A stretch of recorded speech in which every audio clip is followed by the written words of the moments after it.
जहाँ की पृथ्वी गोरी चट्टी होती है, पटना गंगा पार कीजिए और नेपाल तक जहाँ तक हम गए, सब जगह मिट्टी कितनी मिलेगी आपको? गोरी चट्टी और चीनी मिट्टी, गोरी चट्टी।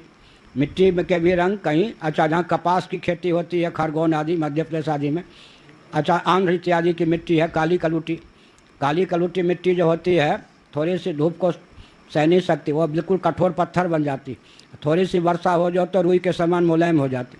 बुरा न मानो, होली है, हम लोग विविध प्रांतों में यात्रा करते तो मिट्टी का परीक्षण करके यहाँ के व्यक्तियों का स्वभाव कैसा होगा पता लगा लेते, उसी ढंग से व्यवहार करने पर काम चलता था। तो आपकी बात नहीं कह रहा, हाँ, हम ये अमेरिका के आंध्र के हैं, आपकी बात नहीं कह रहे। जहाँ की मिट्टी जैसी होगी, अब उधर के व्यक्ति क्षण भर में अत्यंत द्रवित हो जाते, क्षण भर में अत्यंत कठोर हो जाते। कल्पना नहीं कर सकते कि जो इतना द्रवित था इतना कठोर कैसे हो गया, इतना कठोर था इतना द्रवित कैसे हो गया, क्योंकि वो मिट्टी का स्वभाव होता है।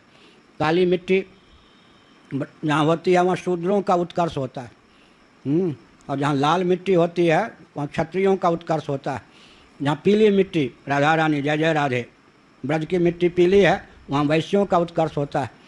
और जहाँ की मिट्टी गोरी चट्टी है वहाँ अगर ब्राह्मण रहें तो ब्राह्मणों का उत्कर्ष होता है। ये पृथ्वी के रंग का प्रभाव भी वर्ण पर पड़ता है, और उत्कर्ष पृथ्वी भी ब्राह्मणों को वहाँ रहना चाहिए जहाँ की मिट्टी क्या है, स्वभाव से शुभ्र हो, श्वेत वर्ण की हो, उत्कर्ष होता है।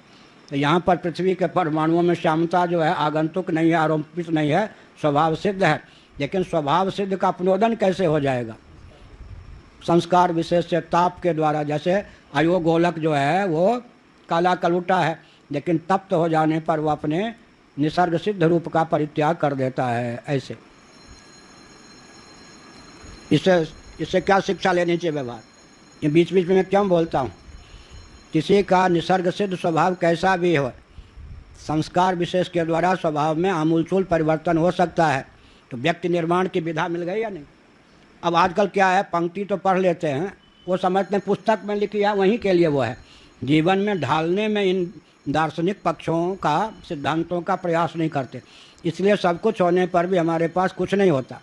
हम लोग क्या करते हैं, यही तो शस्त्र है हमारे, हम इन सब पंक्तियों को पढ़ के उसका व्यवहार में उपयोग करते हैं, और सब जगह सफल ही सफल होते, असफल कहीं होते नहीं, कहीं असफल नहीं होते।